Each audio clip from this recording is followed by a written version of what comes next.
अरे सुबह के 9 बज गए और ये हवेली वाले अभी तक नहीं उठे। अरे इस वक्त तो रसोई घर में भी इतनी चहल पहल होती है। और छोटी बीबी जी और बड़ी बीबी जी कहाँ है सब लोग? बीबी जी, साहब, बीबी जी। लगता है रात के कार्यक्रम की वजह से ज्यादा थकान होकर इसीलिए नहीं उठ पाए। चलो चंपा रानी, तुम्हें उठाना पड़ेगा जाकर, भले ही फिर डांट पड़ जाए। बीबी जी, साहेब, बीबी जी उठिए, 9 बज गए। बीबी जी, बीबी जी।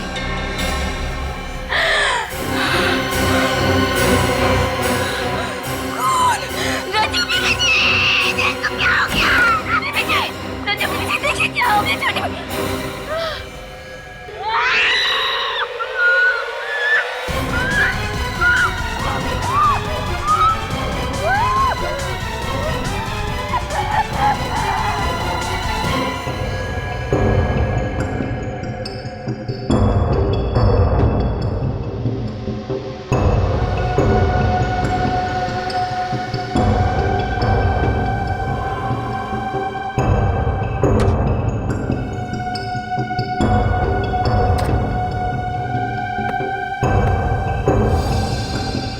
ना कोई खून खराबा और ना ही कोई हाथापाई, सिर्फ गले पर चोट के हरे निशान।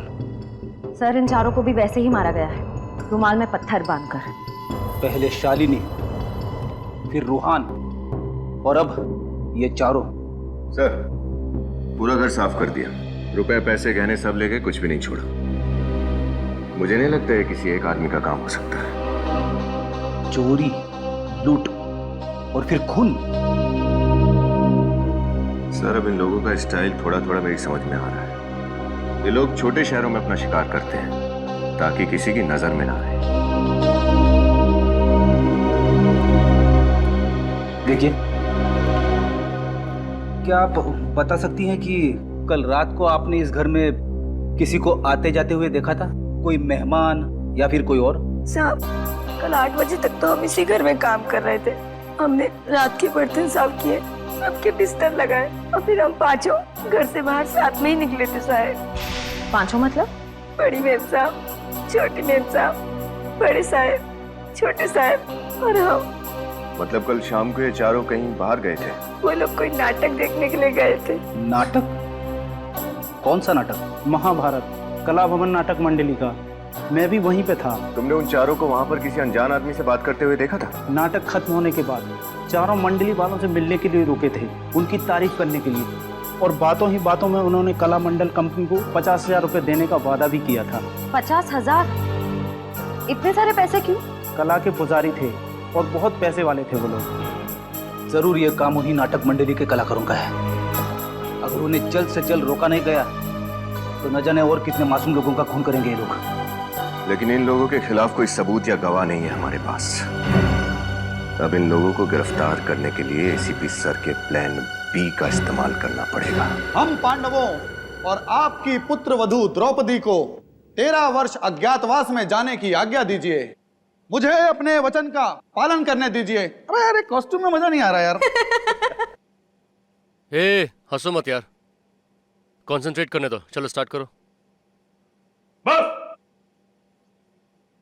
कौरवों और पांडवों में मित्रता नहीं हो सकती, केवल शत्रुता हो सकती है, शत्रुता। पांडवों को हस्तिनापुर छोड़कर अज्ञातवास जाना ही होगा और हस्तिनापुर पे केवल दुर्योधन राज करेगा, केवल दुर्योधन।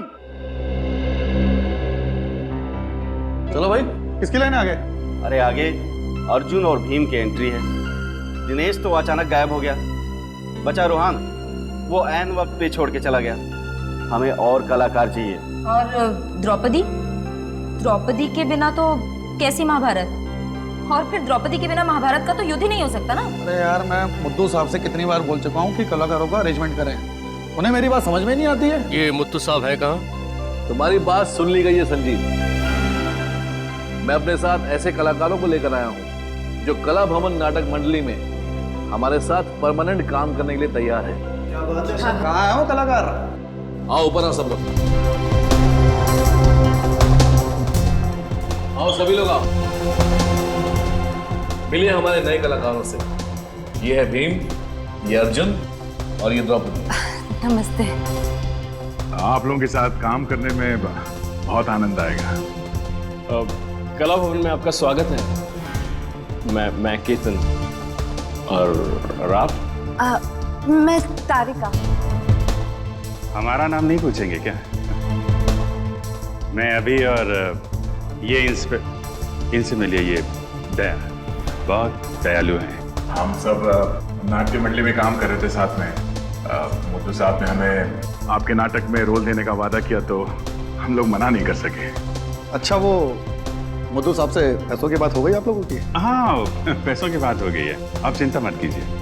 अब तो बस आप हमारा काम देखिए।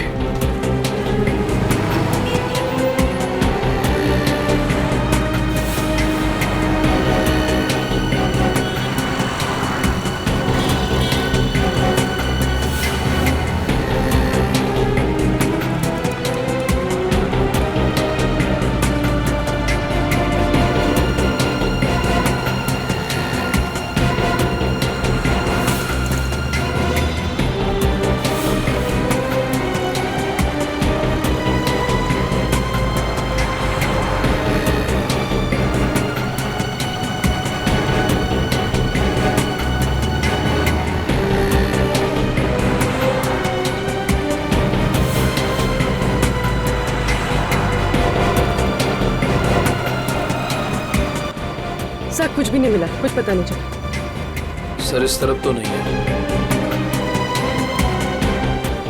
चलो इस तरफ चल के देखते हैं।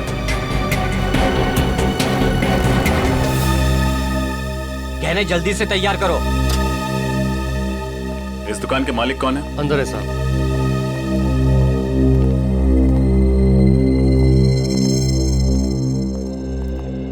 कहिए, मैडम के लिए अच्छा सा हार दिखाऊं? देखते ही खरीद लोगे आप। दिखाएंगे हम, बताएंगे आप। नहीं, इस लड़की को तो मैंने पहले कभी देखा ही नहीं। इस लड़की ने जो गहने पहने वो सब जगह नहीं मिलते। आपने कभी देखा है? एक मिनट, आप मुझसे ये सवाल क्यों पूछ रहे हैं? कौन हो आप लोग? जवाब मिला? अब सीधे सीधे हमारे सवालों के जवाब दे दो। देखो, अगर तुम अपना मुंह नहीं खोलोगे तो हम तुम्हारी दुकान बंद करवा देंगे, हमेशा के लिए।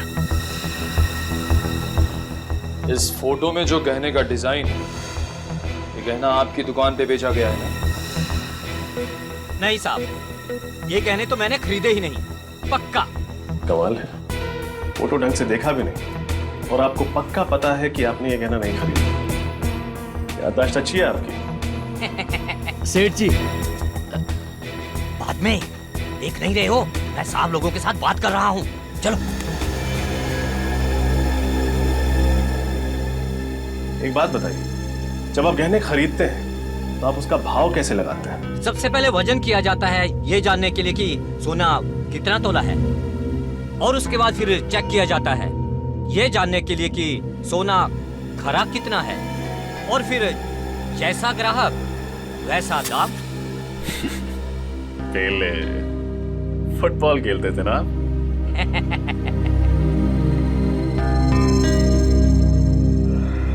आपकी याददाश्त काफी अच्छी है, लेकिन हमारी नजर कमजोर नहीं। इस फोटो में जो डिजाइन है, ये बाली हूबहू वैसी है।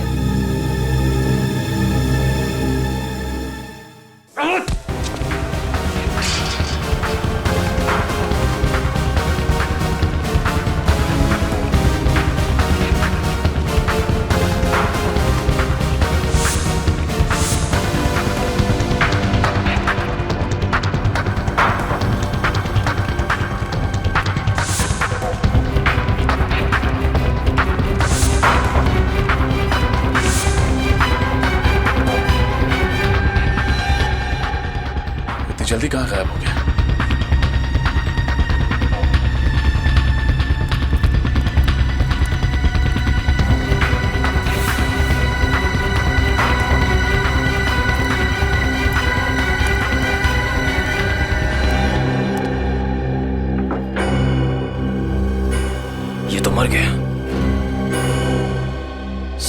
जल्दी हमारी आंखों के सामने इसे कौन मार गया?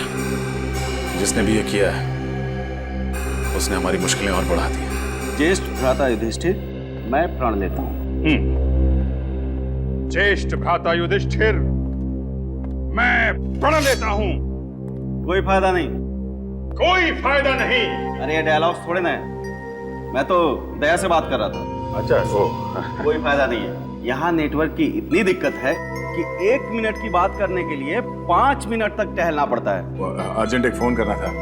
खैर मेरे लाइन बताओ। अरे लाइन्स वाइन्स छोड़ो, अपने हिसाब से कर लो। कॉस्ट्यूम्स ट्राई कर लो तुम आराम से।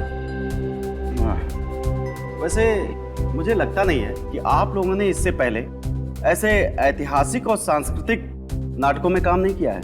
हमने किया है, कई बार ऐसे किरदार निभाए हमने, तभी तो इनका निशाना अचूक अर्जुन जैसी और मेरी ताकत भीम जैसी।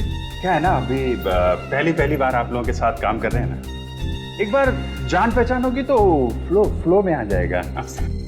वैसे आप लोग तो काफी समय से एक दूसरे को जानते होंगे, मतलब जम गई होगी आपस में, है ना? नहीं नहीं, ऐसा कुछ नहीं है। हमें एक दूसरे से कुछ लेना देना नहीं है। वो तो मुड्डू साहब है कि सबको जोड़ के रखते हैं। अच्छा, तो मतलब आप में से वो चोरी करने वाला और खून करने वाला ठग कौन है, वो तो आपको भी नहीं पता होगा। हमें पता होता तो सीआईडी को नहीं बता देते।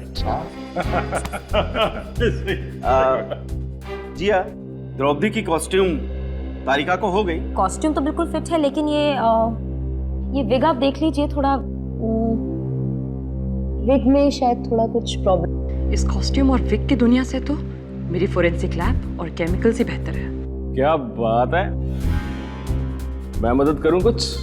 नहीं It's okay. अरे वाह भाई साहब वाह, आप तो सर्वगुण संपन्न मालूम पड़ते हैं। औरतों के बाल बनाना भी जानते हैं आप? पहले लेडीज ब्यूटी पार्लर में काम करते थे क्या? जी नहीं, मैं एक कलाकार हूँ। कलाकार? हाँ भाई, सारी तैयारियां हो गई? हाँ जी। चलो चलकर स्टेज दिखाते हैं, साथ में ड्रेस और प्रॉपर्टी भी ले लो। जाकर देखते हैं स्टेज कितना बड़ा है छोटा है, बहुत जरूरी है। संजीव चल भाई। हाँ बिल्कुल, वरना कहीं शो के टाइम टेंशन ना हो जाए। उठा लो भाई, प्रॉपर्टी उठा लो। चलो चलो चलो। मैं यही रुकती हूँ। क्यों? वो एक्चुअली मेरे डायलॉग्स ठीक से याद नहीं हुए, तो सोचा थोड़ी प्रैक्टिस कर लूँ यहाँ बैठ के। वो शाम को शो है और कुछ गड़बड़ हो गया तो पूरा शो खराब हो जाएगा, है ना? हाँ, अच्छा कह रही हैं। आप याद करो, हम लोग चलते हैं। चलो भाई, सब लोग लेके चलते हैं।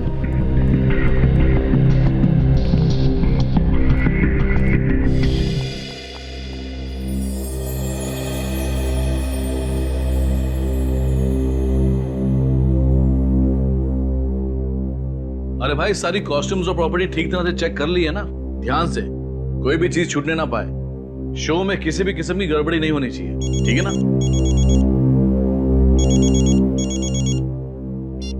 हेलो, जी कला भवन नाटक कंपनी, बोलिए। अभिजीत,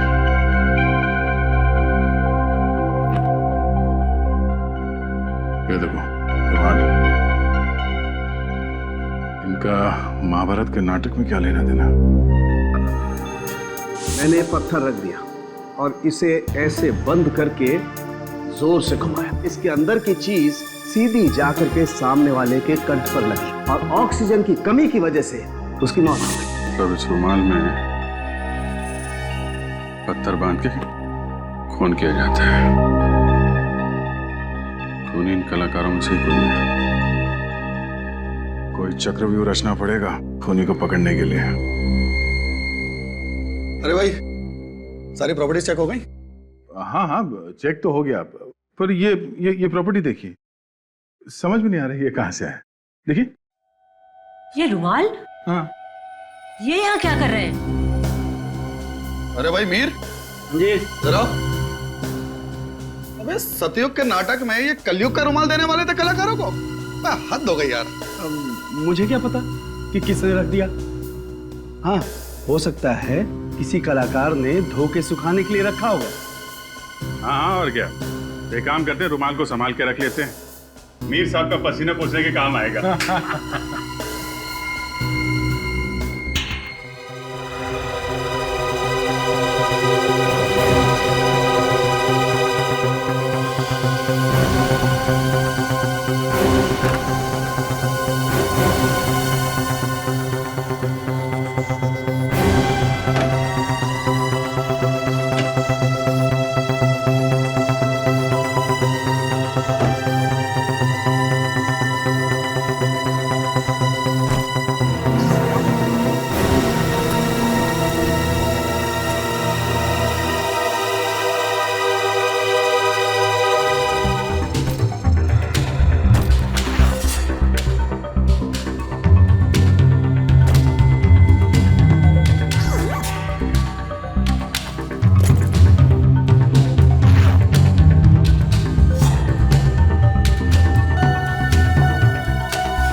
ये क्या है?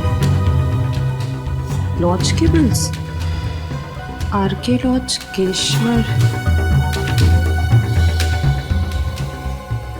बाप्पा लॉज, वेलापुर।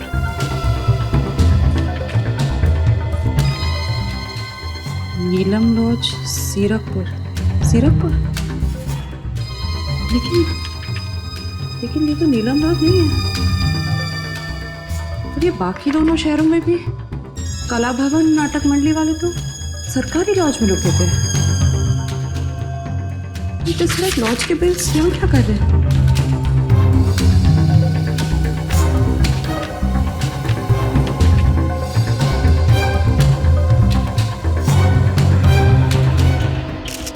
वो सोने के गहने जो तुम तोड़ रहे थे वो दिवाकर जी की बेटी शालिनी के थे, तो बताओ किसने चुराए वो गहने? किसने मारा शालिनी को? साहब मैं तो बस कारीगर हूँ साहब, मुझे कुछ नहीं मालूम। झूठ झूठ बोल रहे हो तुम। बताओ कौन है वो जिसने तुम्हारे सेठ जी का खून किया, और उस लड़की का भी जिसने गले में स्कार्फ पहना था? नहीं साहब, मैं किसी भी खून के बारे में कुछ नहीं जानता हूँ साहब। और उस आदमी के बारे में क्या जानते हो जिसकी एक आंख पत्थर की है? साहब हमेशा एक पत्थर की आंख वाला आदमी लूट का माल बेचने दुकान पे आया करता था, मगर इस बार वो लड़की आई थी गहने बेचने साहब। तो लड़की ने गहने बेचे या नहीं? हाँ साहब बेचे ना। सेठ जी से पैसे लेकर वो जल्दी में निकल गई, और थोड़ी देर बाद वो पत्थर की आंख वाला आदमी आया। सेठ जी ने जैसे ही उसे बताया कि वो लड़की पैसे लेके गई है, वो आदमी आग बबूला हो गया साहब। धोखा सचिन, एक दूसरे को धोखा दे रहे थे। पहले रूहान ने अपने साथियों को धोखा दिया, और अब उस लड़की ने रूहान को। वो लड़की जब मुंबई आती थी तो कहाँ रुकती थी, तुम्हें पता है? वो तो नहीं पता।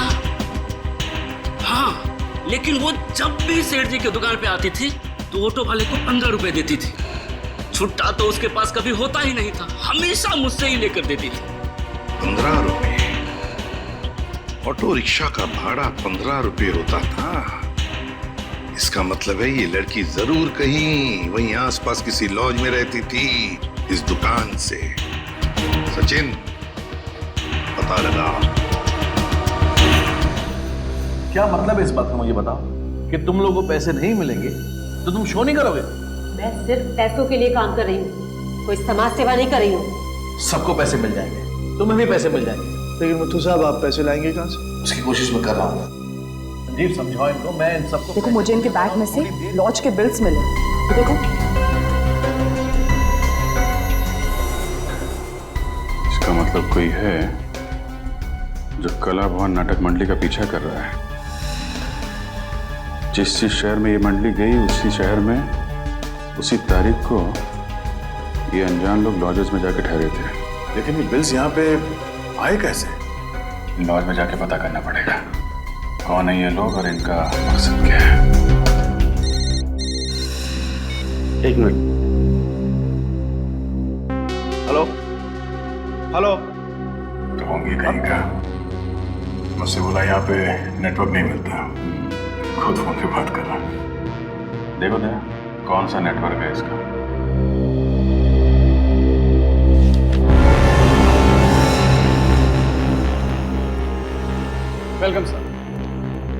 हमारे यहाँ कम से कम और ज्यादा से ज्यादा रेट का हर तरह का रूम मिलेगा, और वो भी फुल फैसिलिटी के साथ। तो बोलिए कैसा कमरा चाहिए आपको? रूम नहीं चाहिए, रूम में जो रहा था उसके बारे में जानकारी चाहिए। जानकारी? क्यों? सीआईडी?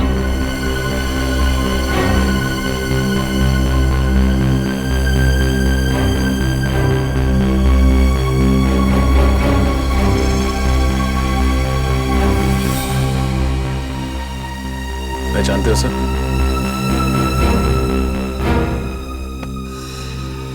नहीं साहब, मैंने इसको कभी नहीं देखा। सर बेलापुर से जो कागज के टुकड़ों के सैंपल हमें भेजे गए थे, उस पे भी ऐसी डिजाइन थी। और सर, गहनों की लूटपाट के बाद उस लड़की ने बेलापुर से ही बस पकड़ी थी मुंबई आने के लिए।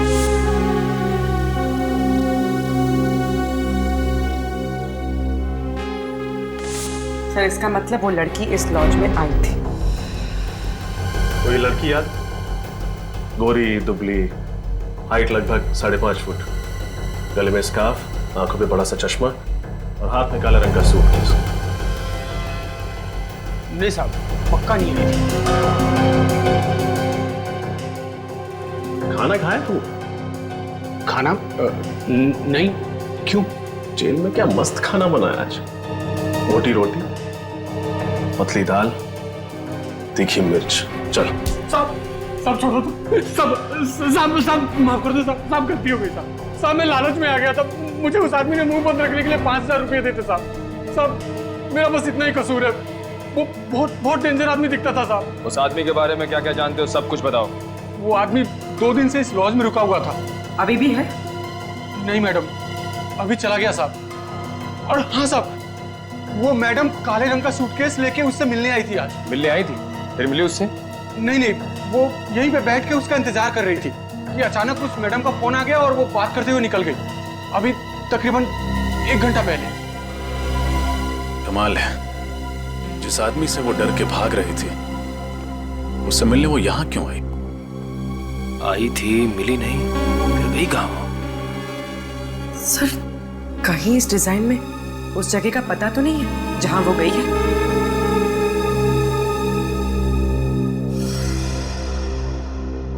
SVR रोड, पूरा चौक। SVR रोड, पूरा चौक।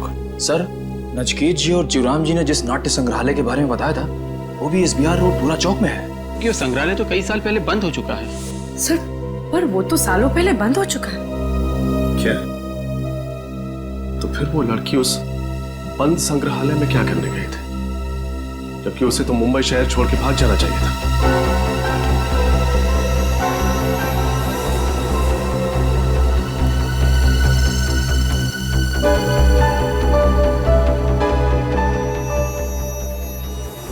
बोलो। मीर साहब, इस तरह काम बिगड़ जाएगा। हमने काफी अरसों से आपके साथ काम किया है। ये कौन लोग हैं? ये मीर सीरकपुर में अपने नाटक मंडली के अलावा किसी और को भी जानता है क्या? इन लोगों को कहीं देखा है।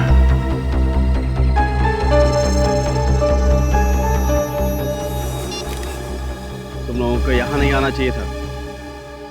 हमें हमारा हिस्सा चाहिए। हिस्सा मिल जाएगा, पहले ये काम कर दो, उसके बाद चलो जाओ यहाँ से। लगता है ये वही लोग हैं जो अलग अलग लॉज में नाटक मंडली के नाम से रुकते हैं और जगह जगह जाकर लूटपाट करते हैं।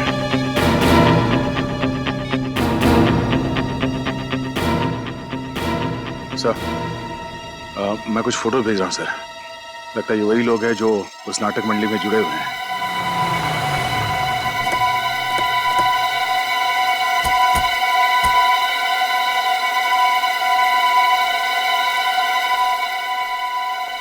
दरवाजा तो खुला था।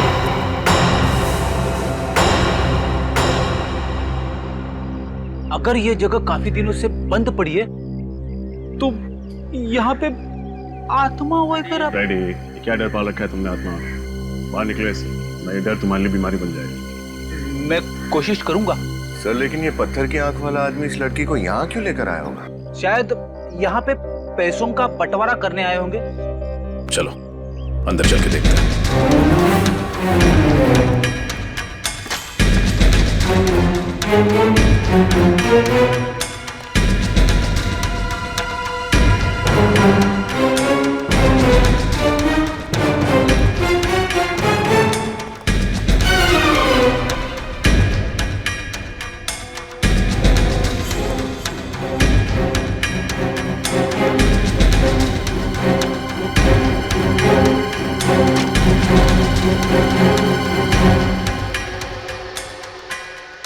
सर ऐसा लग रहा है यहाँ अभी भी कुछ जलाया गया है। शायद जाओ देखो कौन है, ध्यान से।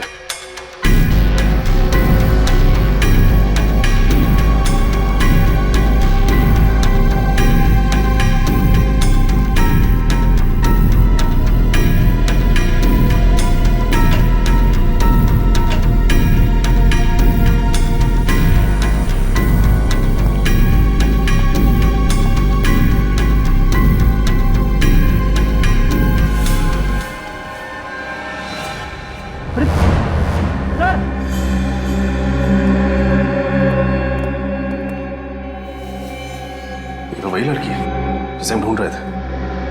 श्रेया,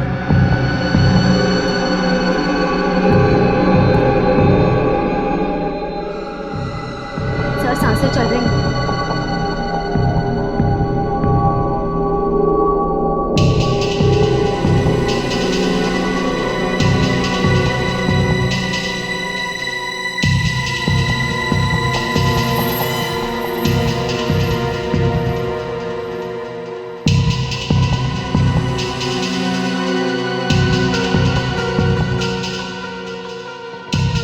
आराम से, आराम से।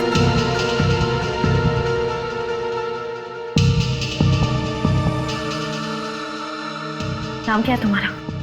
नीना। नीना, किसने किया ये सब? किसने किया ये सब? पिता की। पिता की। पिता की। श्रेया, फ्रेडी, इसको जल्दी से अस्पताल पहुंचाओ।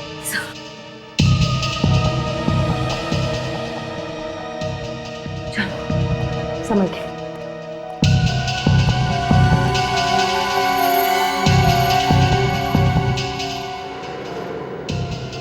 ये देखिए सर, कितने सारे फाइल्स और पेपर जला दिए उसने, लेकिन इनमें क्या होगा?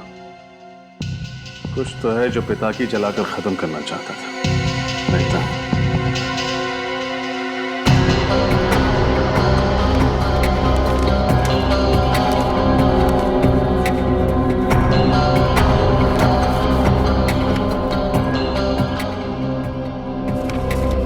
सर ये देखिए, ये कलानगर नाटक मंडली के इतिहास की पत्रिका का रिकॉर्ड है। सर इस रजिस्टर के हिसाब से आखिरी बार 1995 में इसी ग्रुप का कोई सदस्य पत्रिका को लेकर गया था। इसका ये नाम और साइन चल गया है, लेकिन एड्रेस पूरी तरह नहीं चला। चिलकुर नगर 21, चिलकुर नगर 21 क्या हो सकता है? सर कहीं ये किसी जगह का कोई रूम नंबर तो नहीं? रूम नंबर 21, रूम नंबर, एक मिनट। चिलकुर नगर में एक हॉस्टल है ना, डीए हॉस्टल। हो सकता है उस हॉस्टल के रूम नंबर 21 से कोई शख्स आया। हो सकता है सर, क्योंकि डीए हॉस्टल से करीब 10 मिनट की दूरी पर एक पुराना ड्रामा कॉलेज है और वहाँ के स्टूडेंट्स इसी हॉस्टल में रुकते हैं। एक काम करते हैं, डीए हॉस्टल चलते हैं, देखते हैं कि कौन है जो कला भवन के ठगों की तरह लूटमार और खून कर रहा है। ये मीर बाहर जाकर इन लोगों से मिला था, शायद यही है वो ठग लुटेरे।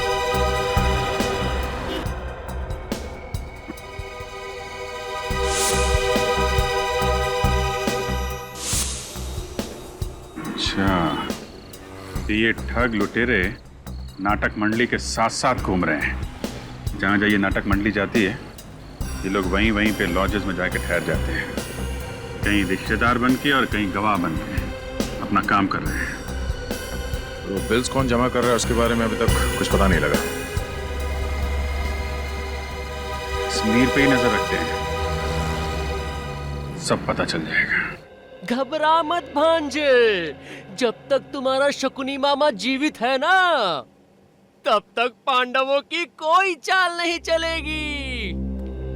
अरे यार, इस बार मुड्डू साहब से पैसे ले लेने हैं, मैं बता रहा हूँ। बोला तो है, बात तो की है उस दिन, पैसे तो देंगे। अच्छा मुझे ये बता, ये शकुनी मामा का अंगरखा और केस तैयार हो गए क्या? हाँ तैयार हो गए। तैयार हो गए? हाँ हाँ हो गए। और ये लाइट वाले दादा को बोल दिया कि द्रौपदी की एंट्री के लिए मुझे लाल लाइट चाहिए? सुबह ही बोल दिया था। बोल दिया था? हो गया। चल चल, thank you.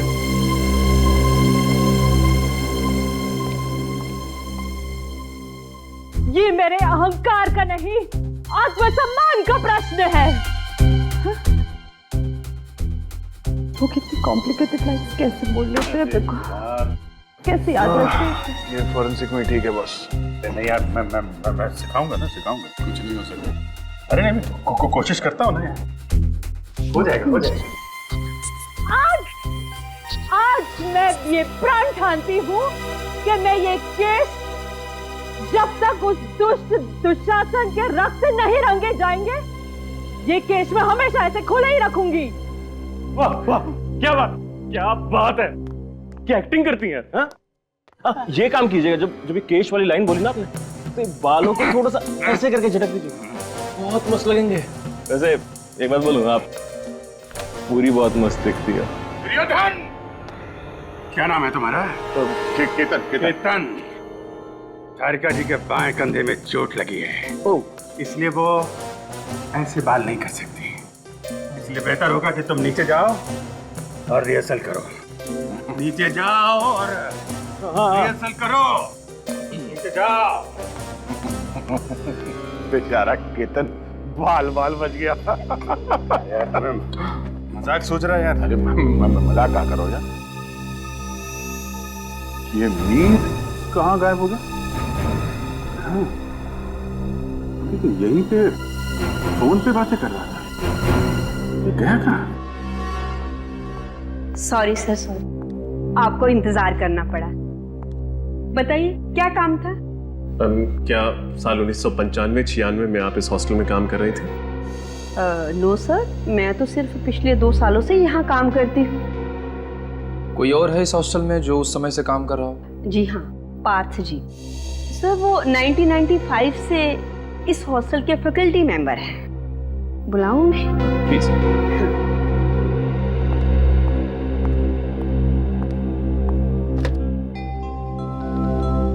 Partha ji, CID officers आए हैं, आपसे कुछ पूछना चाहते हैं।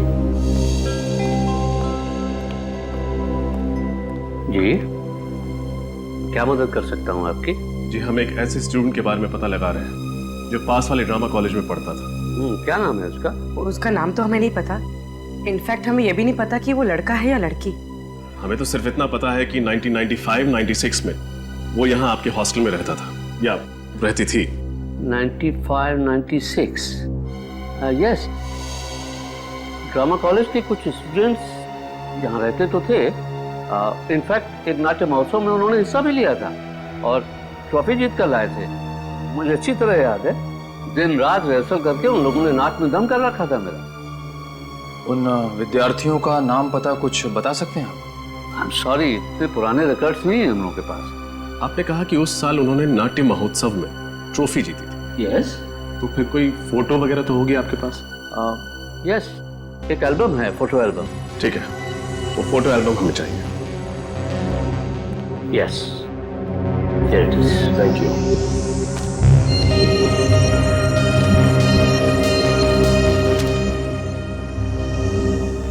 ओह, तो ये है।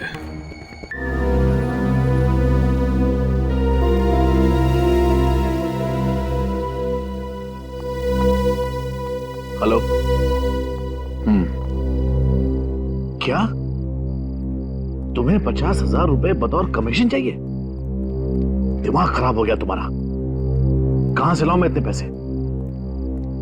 मेरे कलाकार मुफ्त में काम नहीं करेंगे, बिल्कुल नहीं करेंगे। नहीं करना मुझे तुम्हारा शो, नहीं करना। जाओ। पता नहीं कहां से आ जाते। नमस्कार जी। नमस्ते। आप ही कला भवन नाटक मंडली के मैनेजर हैं? जी हाँ, मैं ही मैनेजर हूँ। बताइए। बहुत ही अच्छा अभिनय करते हैं आपके कलाकार। जी शुक्रिया, वो तो है। मैनेजर साहब, ये कुछ रुपए लीजिए, हमें आपका एक शो करना है। जी हाँ, हम लोग जरूर शो करेंगे। बस आप डेट और टाइम बता दीजिए, हम जरूर शो करेंगे। देखिए, टाइम और डेट हम आपको बहुत जल्द बता देंगे। अच्छा, नमस्कार। जी नमस्कार।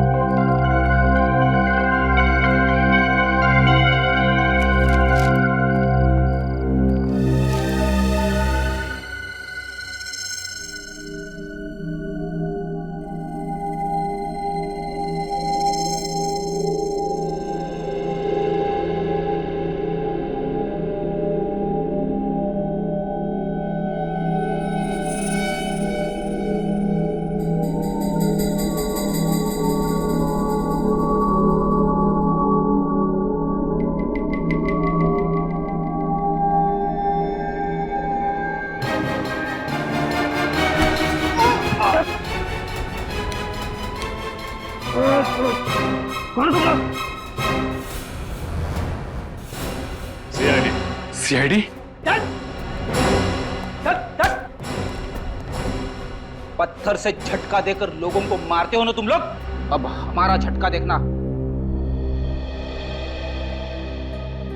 हम पर भरोसा करने के लिए बहुत बहुत शुक्रिया। अगर आज आप लोग हिम्मत नहीं दिखाते तो हम लोग इन ठगों को कभी भी रंगे हाथों नहीं पकड़ सकते थे। अच्छा, तो तुम लोग की चाल थी हमें पकड़ने के लिए? हाँ, हमें पहले ही पता चल चुका था कि तुम लोग 1890 के नाट्य कलाकारों की एक कला का सहारा लेकर ये घिनौना काम करते हो, लोगों को लूटते हो, उनका खून करते हो। तो बताओ, कहाँ है तुम्हारे बाकी के साथी और कौन है तुम्हारा बॉस जिसे इतिहास दोहराने का बहुत बड़ा शौक है? हमें नहीं पता आप किसकी बात कर रहे हैं। मीर और पिता की तुम्हारे साथी है ना? बोल। हाँ, मीर और पिता की दोनों साथ में ही हैं, मगर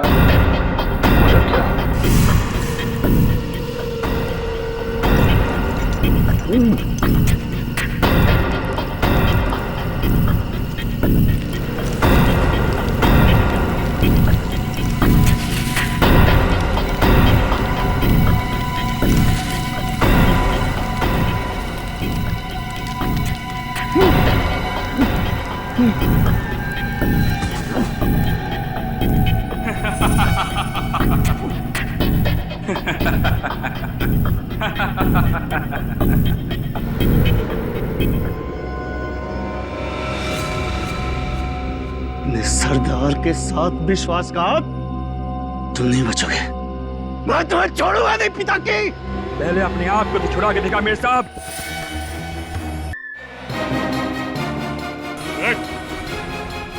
मीर साहब के वर्तमान की चिंता छोड़ और अपने भविष्य की चिंता कर तू, जो जेल की सलाखों के पीछे कटने वाला है। मीर साहब, तुम्हारा नाटक खत्म, अब हमारे नाटक से पर्दा खुलेगा। भयंकर भयानक अपराध हुआ था युधिष्ठिर से। अपनी अर्धांगिनी को शयन कक्ष से चौपाट तक लेकर आया था वो। पश्चाताप का आभास तो हो रहा था, परंतु क्या द्रौपदी उन्हें क्षमा करेगी?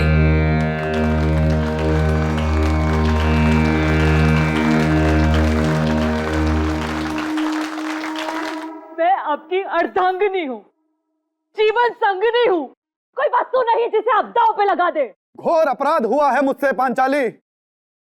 विवश हो गया था मैं उस पल, उस क्षण को मैं स्मृति से ओझल करना चाहता हूं। आपका अपराध क्षमा के योग्य नहीं है। मेरे पालनहार होकर आप मुझे चौपट की बाजी में हार गए। यदि आप अपने अपराध को स्मृति से ओझल करने का उद्देश्य रखते हैं तो उस दुष्ट दुशासन के साथ मुझे याद कर दीजिए।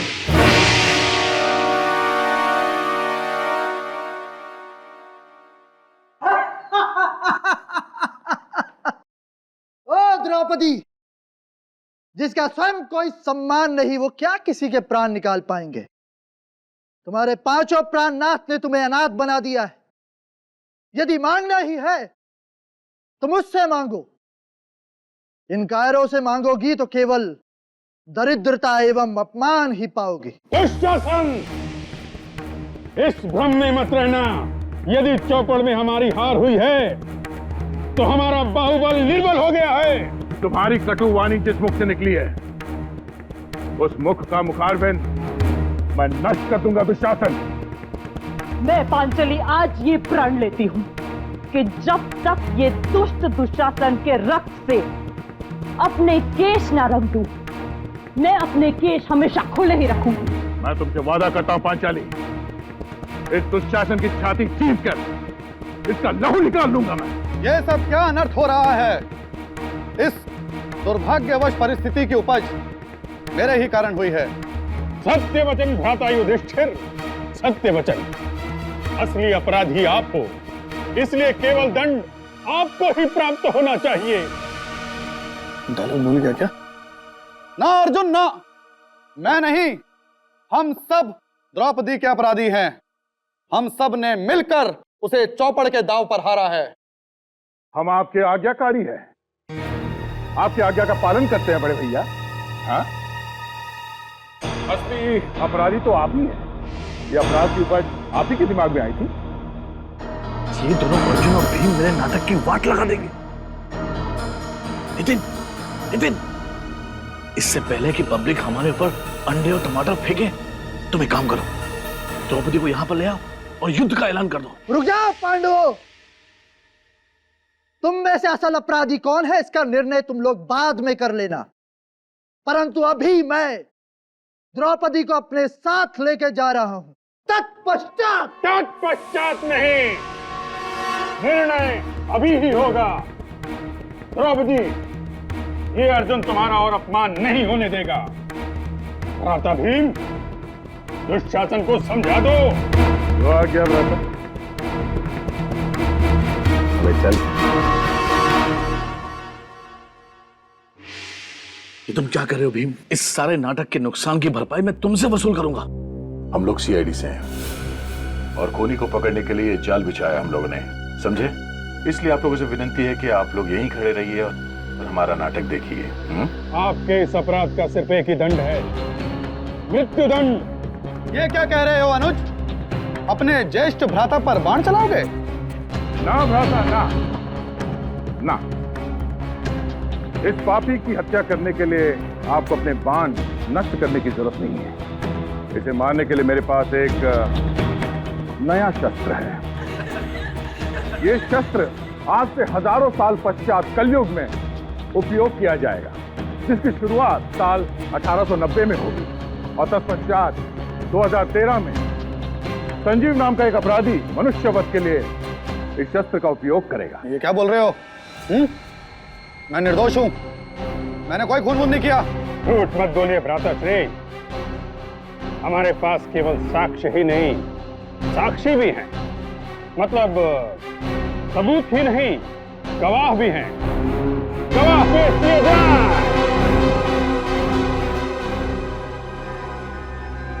तो कौन हो तुम लोग? सीआईडी ऑफिसर अभिजीत, दया और फॉरेंसिक एक्सपर्ट डॉक्टर तारिका। तुम्हारे गुनाहों का पर्दाफाश हो चुका है संजीव। पिताकी और मीर ने तुम्हारे खिलाफ बयान दे दिया।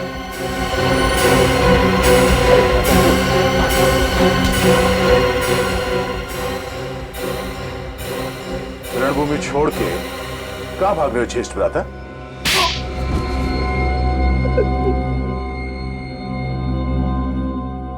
सर, कला भवन नाटक मंडली चलाने के लिए पैसे चाहिए थे सर। पूरे साल मेहनत के बाद भी हम लोग इतना पैसा नहीं कमा पाते थे कि मंडली का खर्चा उठा सके सर। जब कला भवन के ठगों का इतिहास पता चला तो मैंने पिताकी, रोहन, मीर और नीना के साथ मिलकर सर लूटपाट और खून का सिलसिला शुरू किया सर। मेहनत से कमाई नहीं कर पाए तो गैर कानूनी काम शुरू कर दिया, ईमानदारी की दुकान बंद कर दी और बेईमानी शुरू। संजीव, तुम कलाकार तो सचमुच बहुत अच्छे हो, लेकिन तुमने अपनी कला का उपयोग गलत कामों में किया। युधिष्ठिर तो धर्मराज थे, लेकिन तुमने अधर्म का रास्ता अपनाया, इसलिए तुम तीनों को फांसी होगी, सिर्फ फांसी।